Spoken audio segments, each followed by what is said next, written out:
When you're composing your book block, you want to arrange things into signatures. So in this book, I have 4 signatures of content. Also for this book structure, you need 2 additional pieces of Bristol. One goes at the beginning of the book and becomes what attaches it to the cover, and the second goes at the back of the book.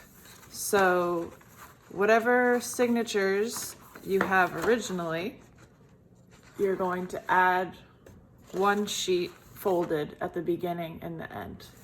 So in the case of my book here, I'm going to be sewing 1, 2, 3, 4, 5, 6 signatures total, 4 of which are content, 2 of which are cover attachments. The first step is to make a punching jig, because I need to get the holes aligned in the same exact spot in each of those signatures for sewing. The first thing I need to do is trim down a piece of paper as a jig. If you have a piece of the actual stock that you're using for the book at the exact height, that's the best thing to use. If you don't have that, just get any piece of paper that you have. The heavier, the better.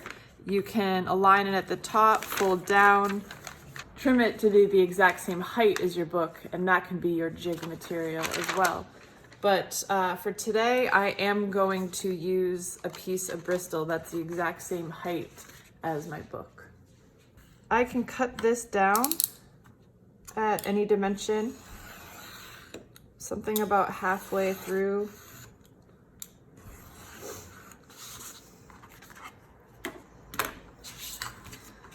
I like to trim down my jig and have it narrower than the rest of my book block. That way it's really easy to tell which is the jig when I'm working on a surface. I also like to cut a notch out of the top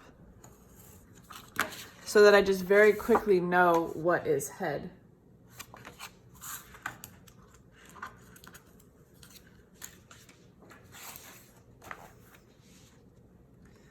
I also want to mark with an H in the top right corner of each of my signatures.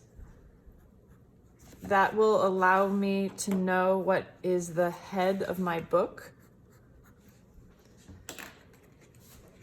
And I'm going to align, this notch mark will always go aligned with head when I go to punch all of these.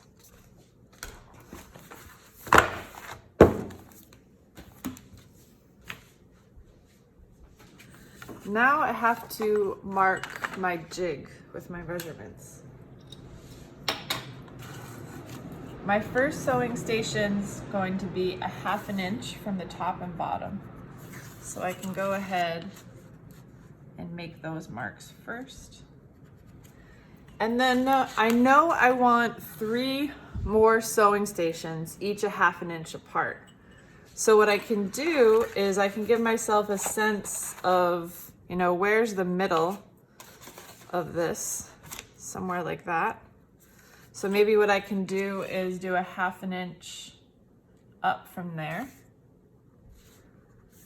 And then I need 2 more stations that are in between this center station. So I can come down here, roughly give myself some marks like that.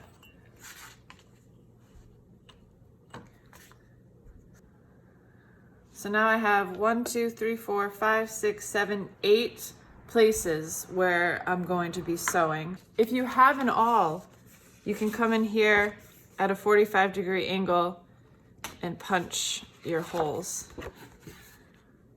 If you don't have an awl, you can use the sewing needle that you're going to use for this book and get your holes started. And then come in with something that can make that hole a little wider, like the top of a pencil, and come in and open the hole that way.